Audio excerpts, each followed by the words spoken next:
Ngomongin handphone yang harganya itu murah, di angka sejutaan, itu buat gua selalu lebih sulit daripada harus nge-review barang yang lebih mahal, mid-range ataupun flagship. Karena semakin murah sebuah barang, artinya calon pembelinya itu akan semakin price sensitif. Perbedaan 100.000 bahkan cuma 50.000 itu bakalan ngaruh banget. Begitupun sama kelengkapan, ada charger dan gak ada charger, itu pasti bakalan ngaruh banget. Mungkin itu alasan kenapa di dalam box Samsung A07 itu ada travel adapter 25 watt yang bahkan harus dikasih tulisan tidak untuk dijual supaya nggak dijual lagi sama oknum-oknum yang nakal gitu.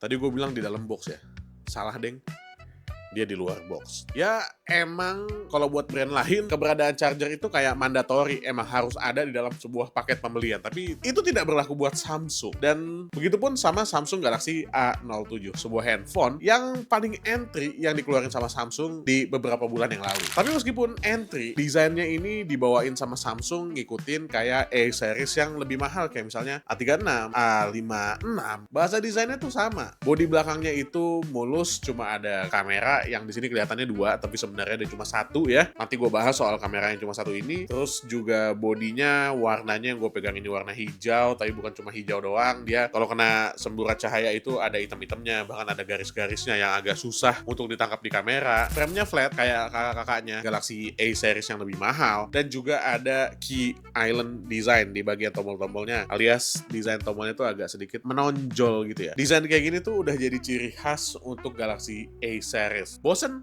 Ya terserah mau bosen apa enggak. Tapi buat gue, identitas sebuah brand itu penting. Dan mungkin itu yang mau dijaga sama Samsung dengan desain yang dalam tanda kutip ngebosenin dan mirip-mirip aja kayak generasi-generasi yang sebelumnya. Tapi gue yakin Samsung harusnya udah punya data ya, seberapa banyak orang yang bosen atau ngerasa biasa aja sama desainnya, dan seberapa banyak yang masih fine sama desain di A series. Pada waktunya nanti, gue yakin Samsung akan nge-refresh desain A series jadi desain yang lebih fresh lagi, mungkin nggak pakai kamera yang numpuk dua gini lagi gitu, mungkin kameranya diapain lah entah. Anyway, layar depannya ini masih pakai Pony, alias yang Samsung bilang Infinity U atau Infinity V display dengan bezel atas kanan kiri lumayan tipis tapi tidak terlalu tipis, dan di bagian bawah ini masih lumayan tebal. Ya alasan Samsung pasti kayak tahun-tahun sebelumnya lah, ini untuk melindungi supaya kalau dia jatuh dagunya nggak bakal langsung rusak, yada-yada. But hey, lo bisa ngasih lebih bagus dari ini, bisa ngasih bezel yang lebih tipis harusnya dari ini, cuma untuk harganya gue nggak bisa komplain banyak. Layarnya pakai PLS TFT atau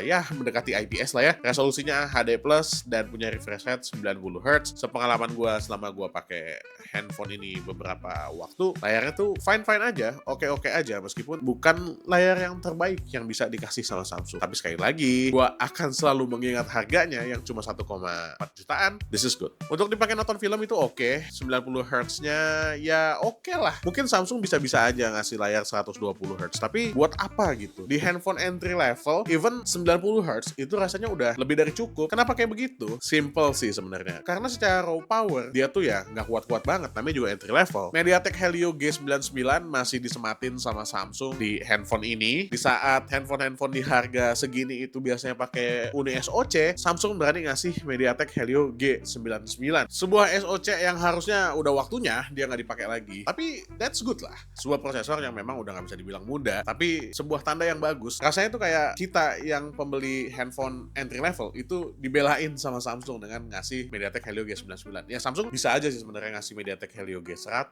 mungkin atau G200, iterasi terbaru dari G99, tapi emang bedanya nggak begitu signifikan juga kan. Jadi ngambil G99 harusnya udah cukup oke. Ya terbukti RAM 4GB-nya dan storage 64GB-nya masih bisa lah dipakai buat main game tipis-tipis ya. Gua cuma nyobain satu game karena keterbatasan storage-nya cuma 64GB. Mobile Legends bisa jalan di settingannya kayak gini, dan sepanjang gua main sih fine-fine aja gitu, lancar-lancar aja. Nggak ada kendala apa-apa sama sekali, dan nggak ada cukukan juga. Layar 90Hz juga pun oke-oke aja. Jadi buat main Mobile Legends mah oke lah. Tapi emang gue sempat penasaran untuk install game yang lain. Cuma storage 64GB pas baru dibuka bersihnya sekitar 45GB-an. Gak cukup buat gue install game-game yang lain kayak Genshin Impact atau Delta Force atau PUBG. Sayang banget. Baterainya sendiri dikasih 5000 mAh dengan chargingnya 25 watt, yang chargernya tadi udah dikasih sama Samsung. Sepanjang pengalaman penggunaan gue, 5000 mAh di sini itu bisa banget untuk dipakai seharian. Gue ngerti sih kalau kalian pakai yang agak berat kayak misalnya buat ngebeat ojol gitu ya. Apakah akan bertahan lama apa enggak? Kayaknya sih lumayan oke lah. Mungkin kalau dipakainya ekstrim sehari harus ngecas 1 kali aja cukup. Apalagi kepala chargernya juga udah dikasih. Cuma sayangnya kalau misalnya mau kalian pakai untuk ngebit ojol atau dipakai buat jadi driver online gitu ya, layarnya ini menurut gue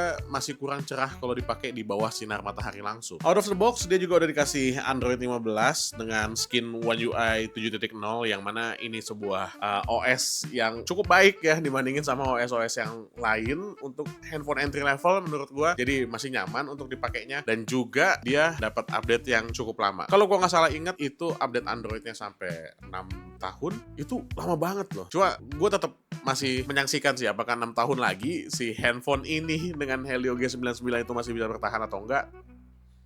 Nggak tahu. Untuk kameranya, kamera utamanya ini dia pakai 50 megapiksel dan satu lagi Samsung tuh nyebutnya auxiliary camera atau kamera tambahan, which means kita nggak dikasih tahu fungsinya tuh apa. Jadi mari kita sebut kamera belakangnya ini cuma ada satu. Kamera belakangnya ngasih hasil foto yang lumayan oke ya kalau misalnya kalian cuma pengen foto untuk laporan ke istri gitu ya kalau lagi di perjalanan atau lagi kerja atau buat laporan di dalam aplikasi kalau barang yang kalian kirim itu udah berhasil kekirim, itu masih oke banget. Cuma kalau kalian mau ngambil foto dan dipamerin di media sosial, agak tricky. Kalian butuh cahaya yang benar-benar proper, kalau bisa di luar ruangan, untuk menghasilkan foto yang cukup bagus.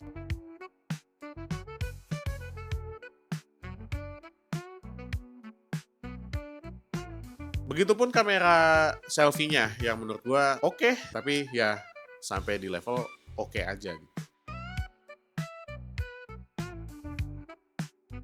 Ini hasil perekaman kamera Samsung Galaxy A07 di ruangan studio yang proper. Lampunya nyala, lumayan banyak. Dan gue cuma pengen laporan kalau ini kucing gue tidur di kursi gue. Gimana saya mau bekerja di sini? Hah, wahai Cimol. Tapi wajar sih, karena kursinya dia gue dudukin. Jadi biasanya emang gue kerjakan di sini ya. Terus kerjaan dia itu adalah tidur di kursi ini. Kursi yang enak bisa digoyang-goyangin begini. Sekaligus gue pengen pamer kamera depannya Samsung Galaxy A07. Gimana menurut kalian? Cukup oke lah ya. Overall, kayak yang gue bilang di depan tadi ya, sulit buat gue ngomongin sebuah handphone dengan budget 1 jutaan, karena budget 1 jutaan itu sangat price sensitif. Akan banyak orang yang sepakat sama gue, mungkin banyak juga yang akan gak sepakat sama gue, tapi oke. Samsung Galaxy A07 itu layak buat kalian beli, kecuali buat orang-orang berikut. Yang pertama, itu orang yang butuh NFC, karena Samsung Galaxy A07 dia belum punya NFC, sayang banget. Tapi ya harganya masih 1.400.000 juga. Yang kedua, orang yang bakalan pakai handphone ini di luar ruangan karena brightness-nya itu nggak cukup untuk menantang matahari Indonesia di siang hari, itu masih kurang. Dan yang ketiga, orang yang pengen pakai handphonenya untuk jadi kamera primary untuk ngambil foto dan video di media sosial. Tapi kalau kalian bukan 3 orang tadi dan budget kalian ada di angka 1 jutaan bawah, Samsung Galaxy A07 ini layak banget buat kalian beli dan udah ada di keranjang di YouTube Shopping. That's it, mudah-mudahan ngebantu buat kalian. Gue Dan dari Main Lagi pamit. Assalamualaikum warahmatullahi wabarakatuh. Bye.